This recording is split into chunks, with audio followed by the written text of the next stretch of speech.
Hit by earthquakes, storms and COVID, Haiti limps from crisis to crisis. But are natural events alone to blame for the tough life facing Haitians? And is international intervention really helping? This is Inside Story.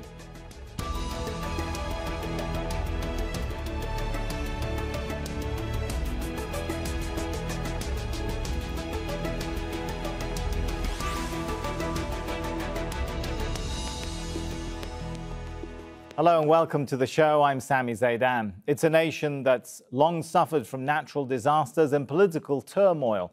Haiti is once again devastated by a powerful earthquake. The tragedy has been accelerated by a tropical storm on top of a pandemic. At least 2,000 people have been killed, many more displaced. Hospitals are overwhelmed. That's while the country is yet to elect a new president after the assassination of Jovenel Moise last month. Well, aid is trickling in slowly and agencies are struggling to get food and urgent medical care to those in need. We'll discuss what's behind that shortly. But first, John Holman reports. Haitian Prime Minister Ariel Henry arriving at his first press conference since an earthquake ripped through the country's southwest, leaving more than 130,000 families homeless. We had a lot of questions about his government's handling of the disaster, especially why, a week later, aid's still not getting to the many destroyed villages close to the epicenter. One of the regions that's been completely flattened is L'Asile. We went to L'Asile and they said they haven't had anyone from the government come and offer them aid. And when they talked to you, you told them to wait for that. Why are they not getting aid sooner, since 98% of their houses are destroyed? But the Prime Minister chose not to answer the question, passing the mic to his head of civil protection. We are formulating our response. Our mechanism is in action. Evidently, we have some issues related to security, but we are doing our best to accelerate the process. But it's not just the villages lacking aid, it's the cities too. We also went to Le Caille, and in Le Caille there's a camp full of people, just not even tents, they're just sticks with tarpaulin above them. That area presumably you can get to, but they also said they haven't seen anyone from the government. Why haven't they received any help either? Like I said, our response is ongoing. I know there was distribution in Le Caille using our methodology. It may happen that you didn't go to where we were distributing. But there's a huge problem with distribution that the Prime Minister had so far only vaguely alluded to. Something that we're all talking about. There's a stretch of the road from here to Le Caille which is really difficult to get aid down because it's controlled by gangs.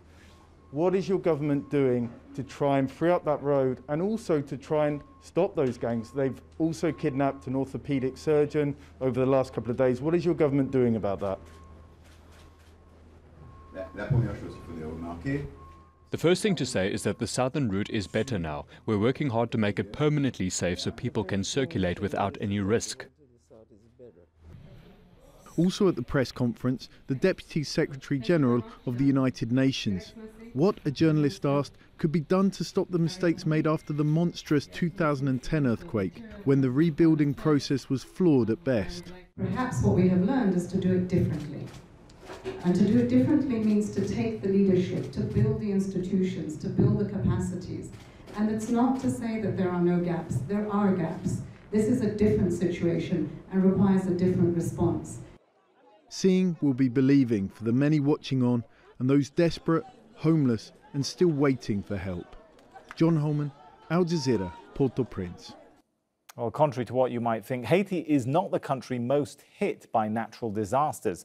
According to a 2020 report, Japan, the Netherlands and Greece all more exposed to extreme weather events, both in terms of numbers and severity. But Haiti lags behind in its ability to deal with them. Let's have a closer look at some of that now then. Haiti's emergency services and hospitals don't have enough capacity, for example. Its small airports struggle to receive aid. Gang violence and road insecurity pose logistical challenges for aid groups. Corruption is also a problem. Nearly $2 billion given to Haiti by Venezuela since the 2010 earthquake is reported to have been wasted or embezzled by former government officials. Inflation is high, food and fuel is scarce. Almost 60% of the population has to survive on less than $2 a day. Let's bring our guests into the show now. We have joining us from Washington, D.C., Eugenia Charles, Executive Director of Fondasyon Mapou, an organization delivering aid in Haiti. She also hosts a radio show focused on social and political issues there. In Florida, Joseph Pierre, academic and political consultant on Haiti and Latin America. He's also a political grassroots leader and founder of NAPSA, that's an organization promoting development and democracy in Haiti. And in Washington, D.C., Jake Johnston, a senior research associate at the Center for Economic and Policy Research. He's also the lead author of their report, Haiti, Relief and Reconstruction Watch blog. A warm welcome to you all. Let's start with Eugene. So I've got a comparison, Eugene, here. It's done by the Development Help Alliance, NGO. It ranks Haiti and the Dominican Republic as equal in their exposure to extreme natural weather events. They, of course, share the same sort of geography and the same island, in fact. Yet Haiti is ranked as way more vulnerable than the Dominican Republic. Clearly, this is not, the suffering that Haitians face is not just about natural disasters, right? There are other issues at play here. In terms of Haiti, we are definitely prone to natural disaster. As you know, we are in the paths of hurricanes anytime, and we are in the midst of the hurricane seasons. Have you seen, we've also experienced 2 major earthquakes, although we had earthquake before, except that in this period of time, you're seeing them back to back in a period of 11 years. During the hurricane times, we suffer as much devastations when it crossed the path of the Dominican Republic as well. But I think the difference is that in the DR, their government has utilized the resources available to provide the services, or at least build the proper infrastructure to be able to better handle those disasters when they occurred. In my homeland, unfortunately, the resources has not been utilized in that capacity to build the proper infrastructures or to have the resources available to provide the necessary services during those type of natural disasters. Okay. So right now, as we look at the victims from this earthquake, which impact 3 geographical departments, the South, which most people know as Lekai, Grand'Anse, most people know as Jérémie, and the NIP department, which is where I'm from, and my area is called Baradère. It is a county within the NIP department. And Baradère is devastated. All of the houses have been collapsed. We only had 1 healthcare center. It is not functioning at the moment. A lot of people who suffered injuries during the earthquake, some of them are now dying as a result of lack of medical care. Right. So we need to do better. All right, on that point, let me bring in Jake into the discussion and ask the question of why have Haitian authorities been less able to deal, to rally the resources, as Eugenia was pointing out there, to deal with these kinds of challenges? The event may be natural, but the disaster is just as much human-made, right? And when we're talking about the lack of adequate response, we have to talk about root causes here. And, you know, we could go back centuries, really, to Haiti's founding and the debt extorted from France after its successful slave revolt in 1804. And even in more recent decades, you know, the intervention of the international community, which has overthrown governments, overturned electoral results, and caused the political instability that is then blamed for many of the problems with relief efforts. And I think we can also go to the 2010 earthquake and look at the legacy of that, which, again, $13 billion after that earthquake pledged to help Haiti build back better. Right, and as we see today, you know, so much of that money has been squandered, wasted, and really then we're looking at what are the problems with the foreign aid system itself, and why haven't those resources actually gone to the needs and benefit of the Haitian people? And, you know, that's a much different story.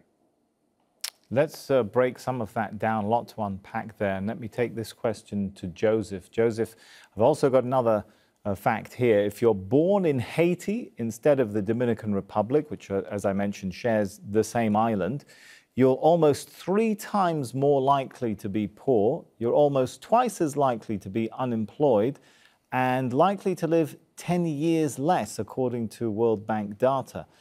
Can the differences between the two, or to what extent can they be put down to the different colonial experiences of Haiti versus the Dominican Republic? That, you know, the two just started out from a very different starting point. I think it's true that the different kind of colonization that each of these two countries has experienced obviously impact on their history. Of the colonization of the Dominican Republic was what we call a settlement colonization, while the one of Haiti was an exploitation colonization. But for me, from a historical historianalism point of view, the main issue is not really decolonization. I think it's explained by the political actors that we have in Haiti. I think to understand the difference between Haiti and the Dominican Republic, we have to focus on political actors from one side, and on the other side, we have to focus on, to some extent, what I call cultural institution. In Haiti, we don't have the political actors that we need to drive the change that the Dominican Republic has experienced. In Haiti, we have a self-centered clan system where politicians or political actors do not act for the common good, but they just act for their innermost closest people and obviously for themselves. But in the Dominican Republic, a country that I know very well, obviously we can have a level of corruption, but political actors work for the country and build infrastructures and try to develop the country. So I think this explanation is for me so you think more convincible. That's more of a factor is the governance. But I could see there Eugenia was kind of shaking her head, I think, in disagreement. She wants to come in on this. So let me bring you in then. Go ahead, Eugenia. Thank you. From the aspects of young Haitians being more likely to be poor and have to leave the country to seek employment elsewhere, where the young Dominicans stays home and may work, or if they get an education elsewhere, they will come back home and work, is that the colonial system is still very much a factor. Our education system do not educate Haitians mostly to care for Haiti. We are trained to come to the United States. We are trained to go to Canada. We are trained to go to France. So a change in our educational system in teaching Haitians to be loyal to Haiti is the first priority. When you are using an education system where every reference is based in an outside country, then you are not properly ready to serve the country that is provide you that free educations. And in terms of the politicians, yes, we have some corrupt politicians in Haiti, but also the international community have their hands on the neck of Haiti when election is taking place, unless the person who's getting into office is somebody who is willing to lay down and cater to the need of the international community. We've seen in the past, they have not allowed these individuals who are close and attached to the Haitian people to remain into office. We can use Jean-Bertrand Aristide as an example. You can use Jovenel Moise election as another example. You can use Jean-Michel Martelly election as a third example. Eugenia, wouldn't some of the critics of those leaders say, though, that in all their cases, their rule could be questioned in terms of both elections and democratic practice? The ruling can be questioned, and yes, they have been bad rulers, but who put them into office? When the Haitian population go to the polls, these people were at the bottom of the poll. It was the international community, particularly the State Department, the U.S. Haiti, that pushed these people to become the front candidates. Let me give a chance. I can see that Joseph wants to come back in. He's shaking his head in disagreement. Go ahead, Joseph, and then we'll give a chance to Jake. Yes, thank you. First of all, I think when you are trying to do comparative statement or study, Haiti, what is happening to Haitian education system? What I have seen in Latin American countries, in Dominican Republic and others, is even worse with respect to reference from abroad. The Dominican Republic, their reference is the United States or Spain. They don't have a Dominican education system. And if you go to all Latin American countries, their reference are either or both the Spain or the United States. But the fact that we have, for instance, France as a reference, I don't think this is the model. But otherwise, Latin American countries, perhaps, Joseph, some would say there are also some other factors of the colonial heritage, the debilitating debt imposed by France upon independence, the US and Western trade boycotts, the occupations of Haiti, the aggressive over-exhausting of land resources by colonial powers? Yes, this could be a very good explanation, because the debt paid by Haiti to France has made the country poorer and poorer. Okay, I think this has a highly negative impact on Haiti development, or it is a hindrance to Haiti development. However, it's very important to say as well, based on the kind of political actors that we always have in the country, if Haiti has, for instance, right now, this around $30 billion that they give to the country gave to France, it's possible that our situation would be worse. Why? There is what we call in economy the Dutch disease. When we have resources, but we don't have the capacity to manage them, this could even worsen the situation. This is the case that we have, for instance, in Venezuela, in Bolivia. So the capacity to manage resources. All right, let me take that point to Jake and say, why have successive Haitian, or there have been election processes in Haiti, why have successive leaders and administrations failed to deal with corruption, with crime, with gangs, poverty, as well as natural disasters? Why the failure that Joseph pointed out, the failure to manage one's resources? Can it be all put down to manipulation by the international community, as Eugenia was perhaps alluding to?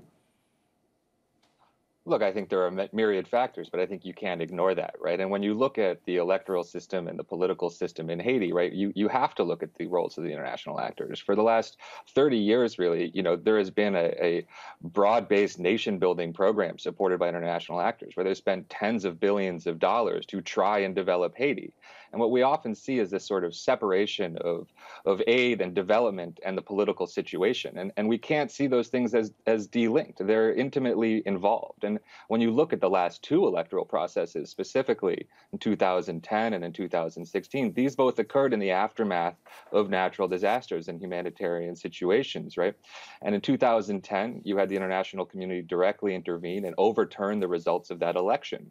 And so when you have a government who isn't legitimate, who doesn't have the credibility, who doesn't have a mandate, and who isn't implementing meaningful reforms, you have to look at why are they there in the first place, right? And I think that is so much of what Eugenia is getting to. And I think, again, that's extremely important today in the aftermath of the recent earthquake, where there is questions around what comes next in terms of the political situation. And it's going to be extremely important that that process is not determined once again by outside actors, but it's that Haitians who are able to take the lead and able to do that. And I think if you're looking for sustainable development, that's the answer there, is that solutions cannot be imposed from abroad.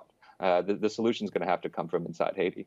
When we look at inside Haiti, Eugenia, is the country now facing a perfect storm of natural disasters, health crisis because of COVID, of course, political uncertainty because of the assassination of the president, rising gang violence, and even now disruption of aid operations? Is the country heading towards some kind of collapse? We are having a lot of issues. There's no dispute about that. Collapsing, I'm not there yet, and I think we still have work to do. The thing is, I believe we as Haitians have a responsibility to brace ourselves and come together. I often say after our independence, we did not have a moment to sit down and strategize because our founding father was assassinated very early on. You can see in the United States, after they went to all their own trouble, they had time to strategize and decide what system they were going to put in place. We Haitians need to pull together, get to the table and dialogue to put together a short-term plan, a medium and a long-term planning for Haiti. We are going to face some challenges. Who can do that, Eugenia, though? Who can do that when a lot of the politicians are seen as very focused on the 1%'s interest, if not tied with criminal gangs? Who is looking for that sort of national interest perspective and can sit down and make the sort of plan you're talking about? There are a lot of Haitians in the diaspora and within Haiti who wants to focus and are eagerly fighting on the street and at the table talking. They are being silenced because at the end of the day, as much we may not want to talk about imperialism and the hands of certain countries like the US, they are the major players. Whatever political accord that is negotiated or talked about, at the end of the day, it has to get the approval of the US. And if it's not catering to the need or the interests of the US, they will not be looked at. So in a sense, we Haitians need to do a second independence to free the mental slavery from our minds, from our souls, and begin looking at Haiti and being loyal to Haiti and not loyal to the US visa or the US passport, the US green card. Many Haitians may disagree with me and get mad and say, you are in America. Yes, I am in America. I was forced to come to this country because the US screwed the first elected president in Haiti. So those of us who are willing and able to go back there, we want to go there. But when you have an international community whose sole purpose is maintain the status quo, enable the corrupt bourgeoisie to maintain power because that benefits them, that process needs to change. The population has spent 4 years on the street demonstrating. All right, let me bring in Joseph and ask that question. Do you think global interest is rising for some sort of new international intervention in Haiti? I don't think there is right now global interest for intervention in Haiti, but I think right now international intervention is, for me, necessary in Haiti. I think that I'm trying to be realistic from international relations point of view. Because it's necessary. Can it be? Haiti right now, can it be useful? I mean, the last round of US-led UN intervention was accused of trying to root out leftist supporters after the overthrow of Jean-Bertrand Aristide. It wasn't seen as a very healthy intervention, was it? No. It wasn't. International interventions in Haiti have always failed. All the interventions have always failed. But we have to know why those interventions have failed. And I'll say, okay, I'll say right now, I would say it's necessary. Why?